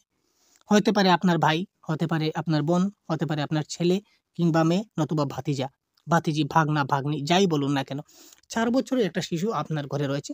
আপনি, ওই শিশুটা কিন্তু কোনো কিছু বুঝতে পারছে না। আপনি ওই শিশুটার সামনে, ধরে নিন এখানে আপনি রয়েছেন, আপনি আর আপনার একজন বন্ধু রয়েছে, খুব ভালো বন্ধু, ক্লোজ বন্ধু। আপনি এবং আপনার বন্ধু রয়েছেন, ঠিক আছে? আর আপনার পাশে এই 4 বছরের শিশুটা রয়েছে। আপনি দেখুন, বন্ধু-বান্ধব একত্রে থাকলে কিন্তু অনেক ধরনের কথাবার্তা হয়। কি ধরনের কথাবার্তা হয় সেটা জানেন, ঠিক আছে?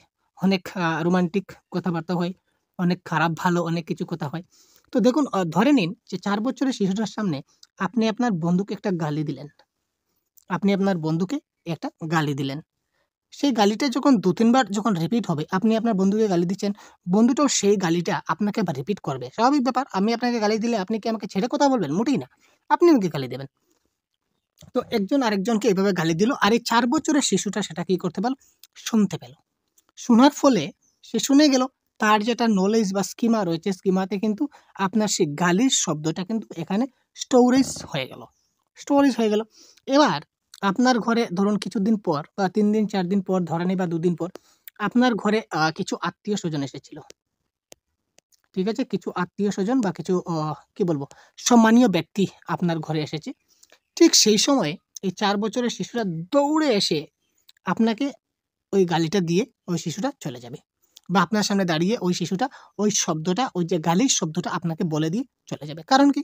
কারণ ওই শিশুটা কিন্তু জানে না যে ওই শব্দটার মানে কি? ওই শব্দটার মানে যে গালি, সেটা কিন্তু সে জানে না, বা ওটা যে খারাপ কথা সেটা কিন্তু সে জানে না। যার ফলে সে ওই আত্মীয়স্বজন হোক বা বিশিষ্ট ব্যক্তি হোক বা যেকোনো হোক, সবার সামনে সে কি করবে? এই গালিটা দিয়ে চলে যাবে।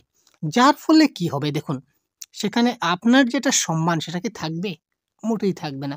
এবং ওই শিশুটার সামনে আমরা যদি ভালো, ভালো কথা বলি, শুদ্ধভাবে কথা বলি, স্পষ্টভাবে যদি কথা বলি, তখন ওই শিশুটা কি এই শুদ্ধ এবং স্পষ্ট জিনিসটা শুনবে, এবং শোনার মাধ্যমে সে কি করবে? তার মধ্যে যেটা আমরা কি বলি, ভাষা অর্জন যেটা বলি, অ্যাকোয়ার যেটা বলি, সে কিন্তু ওই ভালো জিনিসটা সে অ্যাকোয়ার করতে পারবে, খারাপ জিনিসটা সে অ্যাকোয়ার করতে পারবেন না। সুতরাং সাবধান থাকুন। যদি আপনার ঘরে এই ধরনের ছোট শিশু থাকে, তো তাদের কাছ থেকে বেঁচে থাকুন।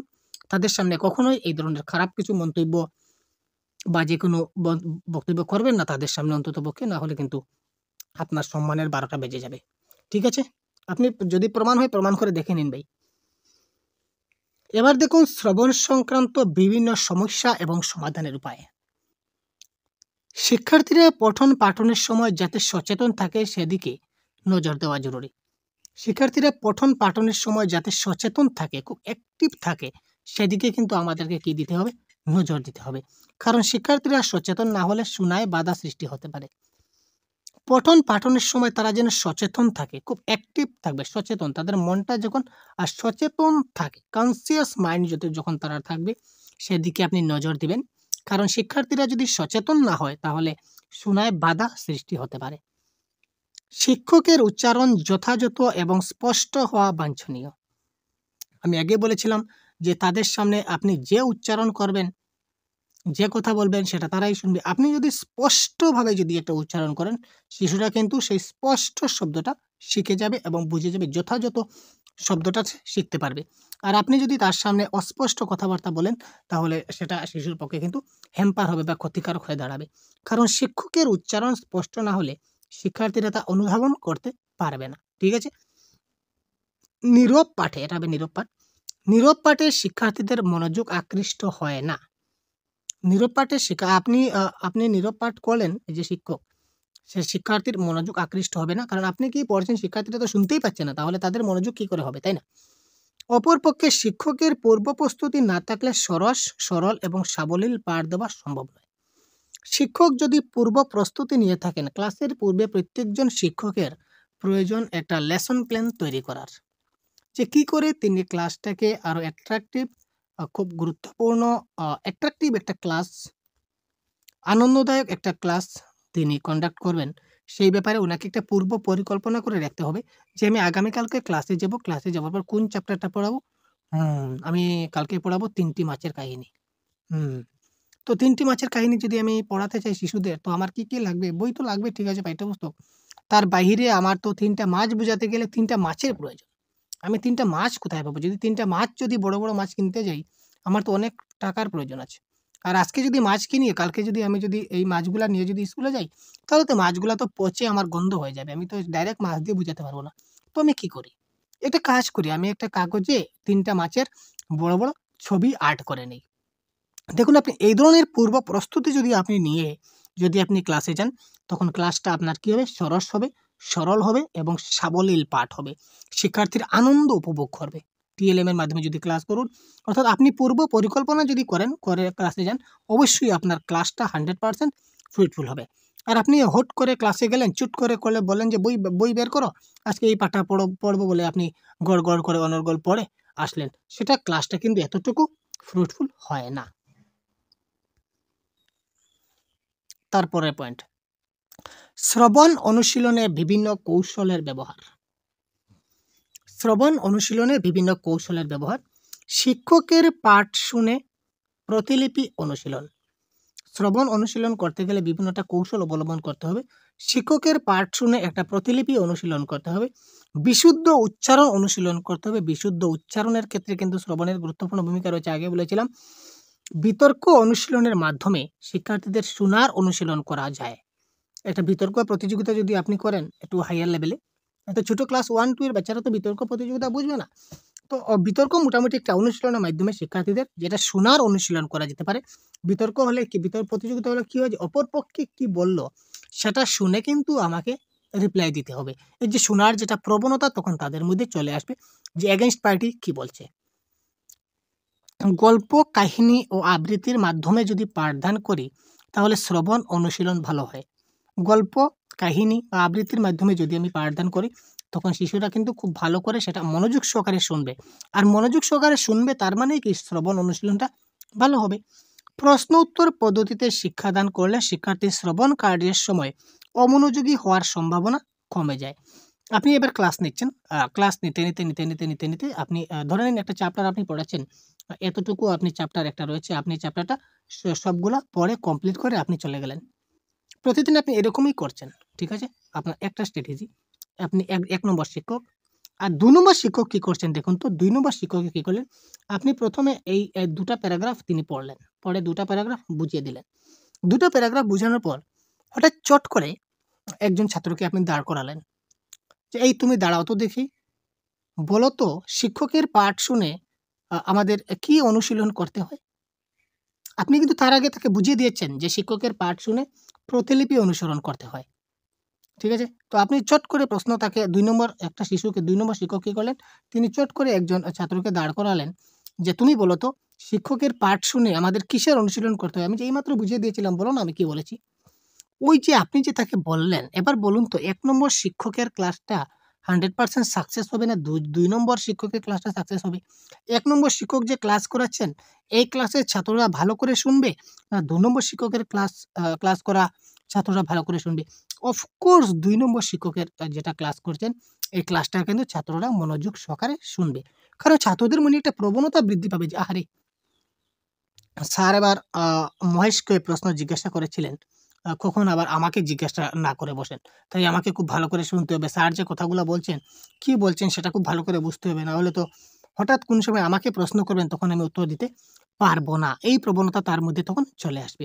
তাই বলেছে যে প্রশ্ন উত্তর পদ্ধতিতে যদি পাঠদান করি তাহলে শ্রবণ কার্যের সময় অমনোযোগী হওয়ার সম্ভাবনা কমে যায়। শিক্ষকের বাচন ভঙ্গি, শিক্ষকের কথা বলার একটা ভঙ্গিমা রয়েছে। এবং শিক্ষা সহায়ক উপকরণ অর্থাৎ টিএলএম যদি আকর্ষণীয় হয় তাহলে শিক্ষার্থীরা মনোযোগ হয়।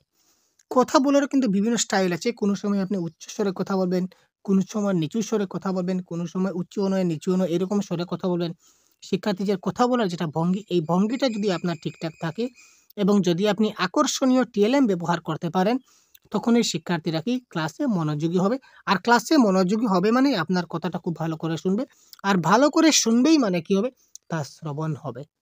দ্যাট ইজ কল্ড শ্রবণ অনুশীলনে বিভিন্ন কৌশল ব্যবহারের কয়েকটি পদ্ধতি। শিক্ষকের বলিষ্ঠ ব্যক্তিত্বের মাধ্যমে শ্রেণীকক্ষ শ্রোতার মতো বা আদর্শ শ্রবণযোগ্য পরিবেশ তৈরি করা জরুরি। শিক্ষকের যেটা ব্যক্তিত্ব রয়েছে, শিক্ষকের ব্যক্তিত্বের দ্বারাই শিক্ষকের যেটা পার্সোনালিটি, ছাত্ররা যদি ক্লাসে গন্ডগোল করে শিক্ষকের কথা শুনে না, তাহলে দুর্বলতা ছাত্রদের নয়, দুর্বলতা শিক্ষকের। কারণ শিক্ষক ক্লাসটাকে ফ্রুটফুল করতে পারছে না। ছাত্ররা সেখানে মানে মজা পাচ্ছে না। যার কারণে ছাত্ররা ক্লাসটা শুনতে বাধ্য নয়। তাই ছাত্ররা কি করছে? হাল্লা চিৎকার করছে। তো শিক্ষকের বলিষ্ঠ ব্যক্তিত্বের মাধ্যমে শিক্ষকের পার্সোনালিটি যদি খুব ভালো হয়, তাহলে ছাত্ররা কিন্তু অবশ্যই ক্লাসটা খুব ভালো করে শুনবে।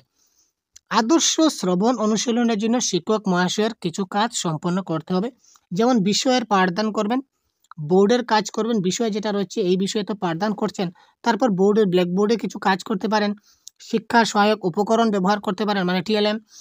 প্রশ্ন উত্তর ধর্মী শিক্ষাদান পদ্ধতি শিক্ষককে এমনভাবে করতে হবে যেন পড়াশোনায় স্বতঃস্ফূর্ততা ব্যাহত না হয়, অর্থাৎ ক্লাসটা যাতে স্বতঃস্ফূর্ত হয়।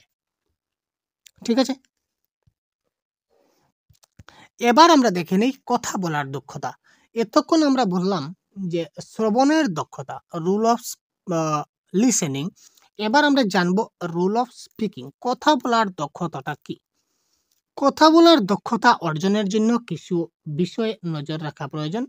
কথা বলার দক্ষতা অর্জনের জন্য নিচের কিছু বিষয় নজর রাখা প্রয়োজন। কি কি দেখি। প্রথমে শব্দ নির্বাচন, শব্দ আমাদের কিছু জানতে হবে। শব্দ যদি না জানি তাহলে কথা বলতে পারবো না। শব্দ ছাড়া কি কথা বলতে পারবেন? মোটেই না। ধ্বনির উচ্চারণ, ধ্বনির যথাযথ ও সুস্পষ্ট উচ্চারণ। কোন শব্দের কোন ধ্বনি, সেই ধ্বনির সুস্পষ্ট উচ্চারণ, যথাযথ এবং সুস্পষ্ট উচ্চারণ। এবার যদি আমি বলি কলম, কলম বললে হবে না, বলতে হবে কি কলম। ছায়, ছায়, ছায় বললে হবে না, বলতে হবে কি চায়।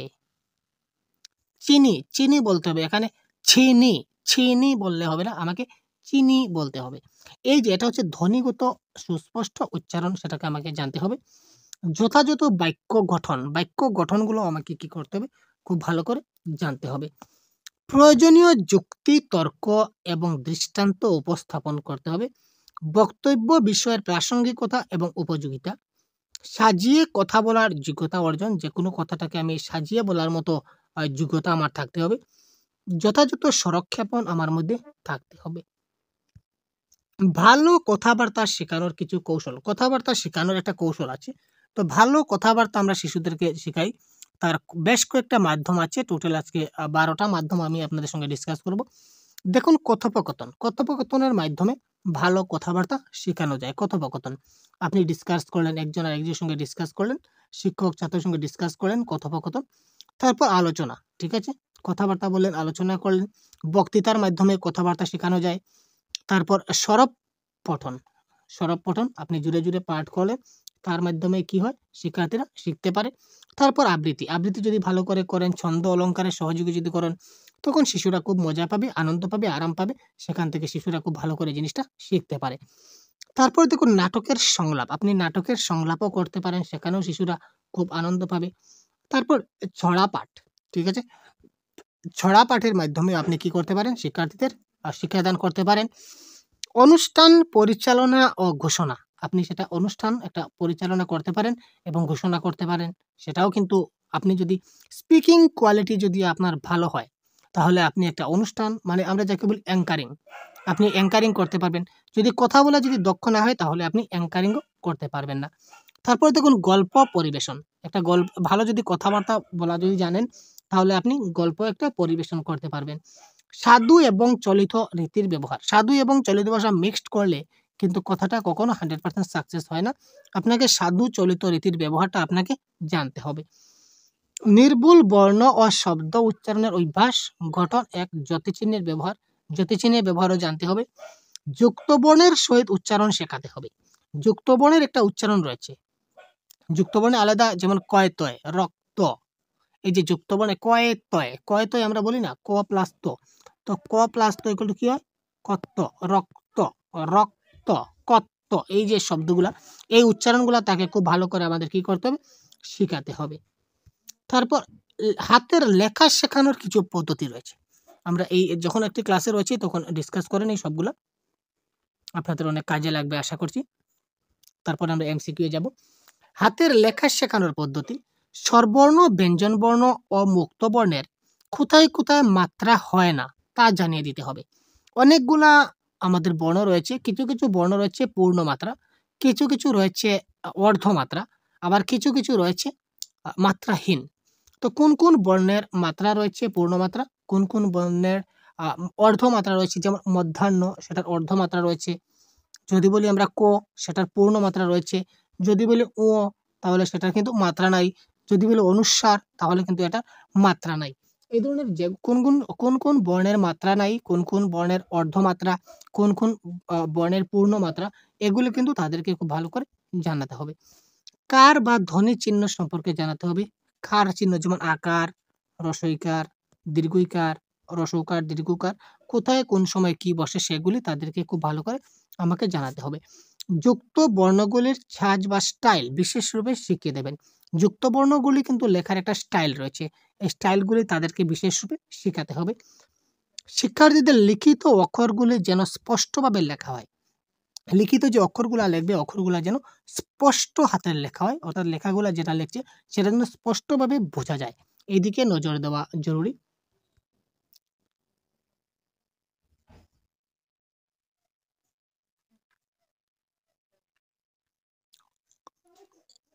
দাঁড়িয়ে কোনো অক্ষর লেখার প্রবণতা শিক্ষার্থীদের ত্যাগ করতে হবে। শিক্ষার্থীদের লেখায় যেন সরলতা বজায় থাকে সেদিকে লক্ষ্য রাখতে হবে। লেখার সময় অক্ষরগুলি যেন ছোট বড় না হয়ে যায় এবং সমতা বজায় থাকে সেদিকে লক্ষ্য রাখবেন। অতি গুরুত্বপূর্ণ ইম্পর্টেন্ট পয়েন্ট, যে পয়েন্ট থেকে প্রশ্ন আসে, লেখার সময় অক্ষরগুলা কি হবে না, যেন ছোট বড় না হয় সেদিকে লক্ষ্য রাখতে হবে।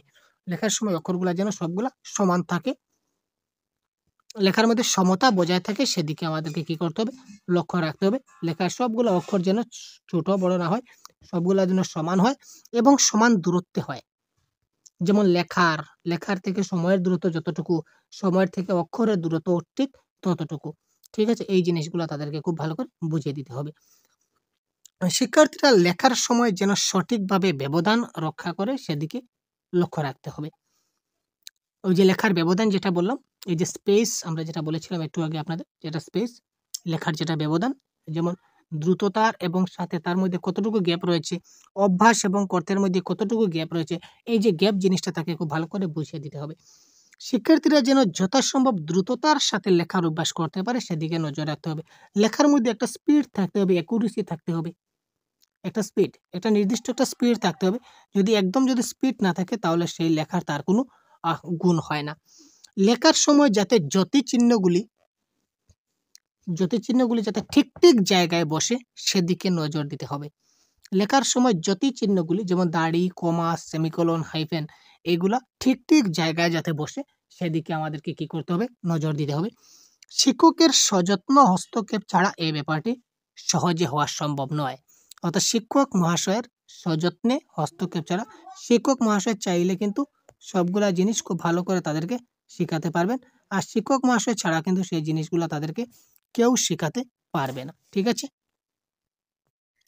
তো এবার চলুন আমরা কয়েকটি এমসিকিউ দেখে নেই। এই যে টপিক নিয়ে আজকে ডিসকাস করলাম, তো এই টপিক থেকে আজকে বেশ কয়েকটি এমসিকিউ আপনাদের জন্য আমরা প্রোভাইড করেছি।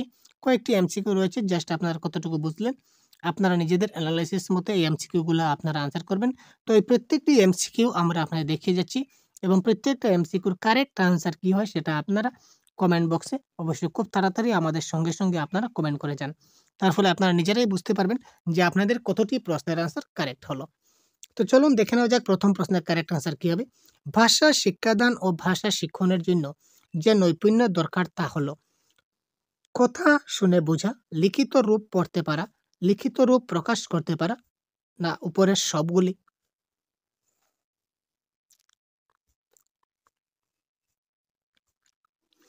ভাষা শিক্ষাদান ও ভাষা শিক্ষণের জন্য যে নৈপুণ্য দরকার রয়েছে তা হলো ভাষা শিক্ষাদান ও ভাষা শিক্ষণের জন্য যে নৈপুণ্য দরকার তা হলো তা কি। এবং আমাদের এই ইউটিউব চ্যানেলে আপনারা বাংলা ভাষার সম্পূর্ণ কোর্স আপনারা ঠিক এইভাবে যে ক্লাসটা দেখছেন এইভাবে আমরা প্রত্যেকটা কোর্স আমরা এই চ্যানেলে কমপ্লিট করব। সুতরাং যদি নতুন হয়ে থাকেন চ্যানেলকে সাবস্ক্রাইব করবেন যাতে করে পরবর্তী ক্লাস আপনি খুব সঙ্গে সঙ্গে পেয়ে যান। যদি সাবস্ক্রাইব করে না থাকেন তাহলে কিন্তু আমাদের ক্লাস আপনি দেখতে পাবেন না, আপনার মোবাইলে শো হবে না। সুতরাং এখনই সাবস্ক্রাইব করে নোটিফিকেশন বেল অল করে রাখবেন, ঠিক আছে। আর বিশেষ যদি জানা থাকে তাহলে অবশ্যই ভিডিও ডেসক্রিপশনে টেলিগ্রাম গ্রুপ আছে বা হোয়াটসঅ্যাপ গ্রুপ আছে, এখানে জয়েন হয়ে যাবেন। এখানে আপনারা ফ্রি পিডিএফ অনেকটা আপনারা পেয়ে যাবেন। তো দেখুন এই প্রশ্নের কারেক্ট আনসার কী হবে, কোয়েশ্চেন নাম্বার 1। আপনারা খুব তাড়াতাড়ি কমেন্ট করুন ভাই, কী হলো ভাই, কমেন্ট করছেন না কেন ভাই, আর ভাই বহুত বড় ভাই। ভাষা শিক্ষাদান ও ভাষা শিক্ষণের জন্য যে নৈপুণ্য দরকার সেটা কথা শুনে বুঝতে হবে, লিখিত রূপকে পড়তে হবে, লিখিত রূপ প্রকাশ করে ভাষা শিক্ষাদান এবং ভাষা শিক্ষণের জন্য এই তিনটাই কিন্তু প্রয়োজন, একটি ছাড়া কিন্তু আরেকটি সম্ভব নয়। নেক্সট, ভাষা দক্ষতার 4টি স্তর কি? আমরা ক্লাসের মধ্যে কিন্তু বলেছি ভাষা দক্ষতার 4টি স্তর। প্রত্যেকটা প্রশ্নই আমরা ডিসকাস করব আজকের এই ক্লাসের ভিত্তিতে। যতটা ক্লাস আমরা কমপ্লিট করেছি আজ এই মুহূর্তে যতটুকু পড়েছি তার ভিত্তিতে কিন্তু আজকের এমসিকিউগুলি। ভাষা দক্ষতার 4টি স্তর হলো শোনা, বলা, পড়া ও লেখা। শোনা, বলা, লেখা, আবৃত্তি করা। লেখা, দেখা, শোনা, বলা, লেখা কোনোটাই নয়। তো কোয়েশ্চন নাম্বার 2 এর কারেক্ট আনসার কি হবে?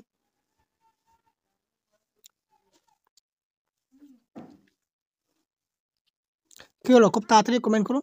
দেখুন আমরা আগে বলেছিলাম প্রথমে কি আসবে, প্রথমে আসবে শ্রবণ, তারপর আসবে কথন, তারপর আসবে শ্রবণ কথন, তারপর আসবে কি পঠন, তারপর আসবে লিখন।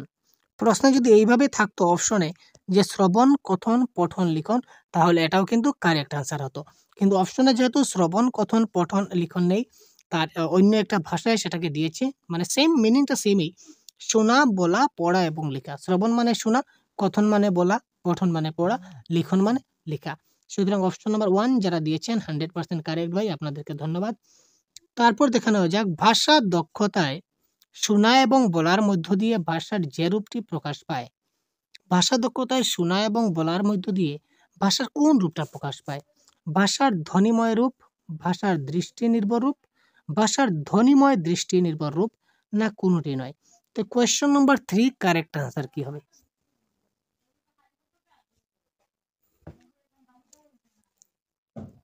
কোয়েশ্চন নাম্বার 3 কি হবে বলুন তো, কারেক্ট আনসার কি হবে? ভাষা দক্ষতা শোনা এবং বলা। ভাষা দক্ষতায় আমি শুনবো এবং বলবো। শুনবো এবং বলতে গেলে আমার ভাষার যেটা ধ্বনি, ধ্বনিগত রূপটা প্রকাশ পাবে। অর্থাৎ কোন ধ্বনিতে সেটা বলা হয়েছে, ধ্বনিটা যদি আমি বুঝতে পারি তাহলে এই ধ্বনিতে আমি বলতে পারবো এবং ওই ধ্বনিটার মিনিং ওটাও আমি বুঝতে পারবো। সুতরাং ভাষার ধ্বনিময় রূপ এই ক্ষেত্রে কারেক্ট আনসার। কোনো কিছু জানতে হলে কি করতে হবে, এইমাত্র আমরা কনসেপ্টের ক্লাসে ডিসকাস করেছি ভাই। প্রথমে পড়তে হয়, লিখতে হয়, প্রথমে শুনতে হয়, জানতে ও পড়তে হয়। কোনো কিছু জানতে হলে কি করতে হবে? বহুত বড়িয়া কোয়েশ্চন এমসিকিউ ভাই, ফাটাফাটি কোয়েশ্চন দিয়েছে। কোনো কিছু জানতে হলে কি করতে হবে? কোয়েশ্চন নাম্বার 4 কারেক্ট আনসার খুব তাড়াতাড়ি কমেন্ট করুন তো ভাই। কোনো কিছু জানতে হলে প্রথমে কি করতে হবে? প্রথমে শুনতে হবে। কোনো কিছু জানতে হলে প্রথমে কি করতে হবে? শুনতে হবে। নেক্সট, বক্তা ও শ্রোতার মধ্যে ভাবের আদান প্রদানের ক্ষেত্রে গুরুত্বপূর্ণ ভূমিকা রয়েছে কথনের, পঠনের, শ্রবণের, না সবগুলি? বক্তা এবং শ্রোতা এই দুজনের মধ্যে যদি ভাবের আদান প্রদান হয়, তো এই ভাবের আদান প্রদানের ক্ষেত্রে গুরুত্বপূর্ণ ভূমিকা কার রয়েছে? কথনের, পঠনের, শ্রবণের, না সবগুলি?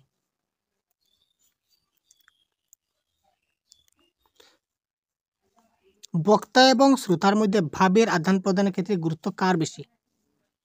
এখানে কারেক্ট আনসার হবে শ্রবণের। ঠিক আছে, আমি যদি বক্তার কথা যদি শুনতে পারি, তাহলেই না আমি তার ভাবের আদান প্রদান করব, আমি তাকে রিপ্লাই দিতে পারবো। ধরে নিন আপনি এখানে রয়েছেন, আমি এখানে রয়েছি, আপনি কি বলছেন সেটা যদি আমি শুনি, যদি আমি শুনতে পাই, আমি এখানে বসে আছি, যদি আমি শুনতে পাই, তাহলেই না আমি আপনার কথা রিপ্লাই দিব, আপনার ভাবের আদান প্রদান আমি করব। আর আপনার কথাটা যদি আমার কান পর্যন্ত নাই বা পৌঁছালো, তাহলে আমি আপনার কথা রিপ্লাই কি করে দেব? তো বক্তা এবং শ্রোতার মধ্যে ভাবের আদান প্রদানের ক্ষেত্রে শ্রবণের ভূমিকা সবচেয়ে গুরুত্বপূর্ণ। আমাদের শ্রবণ ক্ষমতার একটা বৈশিষ্ট্য হলো সীমাবদ্ধতা, গতিশীলতা, অসীমতা, না সবগুলি? শ্রবণ ক্ষমতার বৈশিষ্ট্য হচ্ছে সীমাবদ্ধতা। যখন কোনো শ্রোতাকে কোনো কিছু শুনতে বাধ্য করা হয়, যখন কোনো শ্রোতাকে কিছু শুনতে বাধ্য করা হয়, সেটা কি সকর্ণের শ্রবণ, স্বতঃস্ফূর্ত শ্রবণ, বাধ্যতামূলক শ্রবণ, বর্ণনা মারফত শ্রবণ? ধরেন আপনি একটা জিনিস শুনতে চাচ্ছেন না, আপনি একটা জিনিস শুনতে চাচ্ছেন না, কিন্তু আপনাকে জবরদস্তি না আপনাকে ওই জিনিসটা শুনতে হবে, আপনাকে শোনার জন্য সেটা বাধ্য করেছে কেউ। ঠিক আছে, এরকম হয়েছে, আপনি একটা কথা শুনে যান ভাই, না না আমি এখন শুনবো না, আমার এখন সময় নেই, আরে ভাই শুনে যান, আপনাকে শুনতেই হবে। এই যে আপনাকে ওই যে কথাটা শোনাচ্ছে, ওটা কি ধরনের শ্রবণ? আপনি কি ধরনের শ্রবণ করছেন? সকর্ণের শ্রবণ, স্বতঃস্ফূর্ত শ্রবণ, বাধ্যতামূলক শ্রবণ, না বর্ণনা মারফত শ্রবণ? কোয়েশ্চন নাম্বার 7 কারেক্ট আনসার ক খ গ ঘ কমেন্ট বক্সে তাড়াতাড়ি কমেন্ট বক্সে আনসার পিন করুন ভাই, তাড়াতাড়ি কি হবে কারেক্ট আনসার? দেখি না ভাই কতজনের কারেক্ট আনসার শুধু আসছে, কি হলো ভাই আপনারা কারেক্ট আনসার দিতে পারছেন না, তার মধ্যে আপনাদের দুর্বলতা রয়েছে, আপনারা কেন নিজেদের দুর্বলতার প্রকাশ করেন? আপনি আপনি বলুন না যে স্যার আমি 30-এর মধ্যে 30 পাবো, নিজেদের মধ্যে কনফিডেন্স লেভেলটা হাই রাখুন না কেন? আমি আপনার জন্য রয়েছি, প্রত্যেকটা ক্লাস নিয়ে প্রত্যেকটা কনসেপ্ট এইভাবে বুঝিয়ে দেবো, এবং আমরা মক টেস্ট চালু করবো কিছুদিনের মাধ্যমে, আপনারা মক টেস্ট পাবেন আমাদের ইউটিউব চ্যানেলে। মক টেস্ট হচ্ছে, মক টেস্টে জয়েন হয়ে যেতে পারেন আপনারা, মক টেস্ট দিলে আপনারা নিজেরা নিজে বুঝতে পারবেন কত পেলেন কত না। ঠিক আছে, কনফিডেন্স লেভেল হাই করুন, তো দুর্বল মনে কী হবে? তাড়াতাড়ি কমেন্ট করুন। বহুত বড়িয়া বহুত বড়িয়া বহুত বড়িয়া। যখন কোনো শ্রোতাকে কোনো কিছু শুনতে বাধ্য করা হয়, তখন সেটা কি হয়? বাধ্যতামূলক শ্রবণ। কার্যকরী শ্রবণের একটি শর্ত হলো, তো কার্যকরী শ্রবণের একটি শর্ত কি? মনোযোগ, প্রেষণা, বুদ্ধি, না সবগুলি? Question number 8। কার্যকরী শ্রবণ মানে খুব ভালো করে যদি আমরা শ্রবণ করি, তাহলে কি করে শ্রবণ করতে হবে? মনোযোগ দিয়ে শ্রবণ করতে হবে, মনোযোগ দিয়ে যেটা শ্রবণ করব সেটা আমাদের কার্যকরী হবে। শ্রবণের ক্ষেত্রে পুনরাবৃত্তি কথাটির অর্থ কি? একবার শোনা, বারবার শোনা, 3 বার শোনা, কোনোটাই নয়। শ্রবণের ক্ষেত্রে পুনরাবৃত্তি, পুনরাবৃত্তি কথাটির অর্থ কি শ্রবণের ক্ষেত্রে? এটা কারেক্ট আনসার হচ্ছে বারবার শোনা। শ্রবণের ক্ষেত্রে পুনরাবৃত্তি কথাটির অর্থ হচ্ছে কি? বারবার শোনা। নেক্সট, শ্রবণ, কথন, পঠন, লিখন এই 4 প্রকার দক্ষতার মধ্যে কথনকে রাখা হয়েছে প্রথম স্থানে, দ্বিতীয় স্থানে, তৃতীয় স্থানে, না চতুর্থ স্থানে? আরে ভাই বড়িয়া কোয়েশ্চন ভাই, কি বলছেন ভাই? কোয়েশ্চনটা বড়িয়া, ফাটাফাটি কোয়েশ্চন ভাই।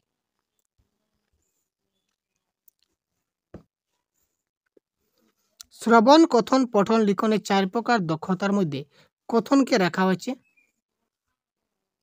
এখানে যদি আপনি সিকোয়েন্স দেখেন, এই যদি সিরিয়াল দেখেন, তখন কি শ্রবণ, পঠন, কথন, লিখন, এখানে যদি আপনি দেখেন তাহলে এটা তৃতীয় স্থানে আছে, আপনি তৃতীয় স্থানে আনসার দেবেন, কিন্তু সেটা ভুল হবে। অ্যাকচুয়াল আপনি সিকোয়েন্সটা মনে রাখবেন LSRW, এটা আপনি সিকোয়েন্সটা মনে রাখবেন LSRW: listening, speaking, reading, writing. শ্রবণ, কথন, পঠন লিখন। তো এখানে আমরা বলেছি কথন, তো কথন কয় নম্বরে রয়েছে? 2 নম্বর, দ্বিতীয় স্থানে।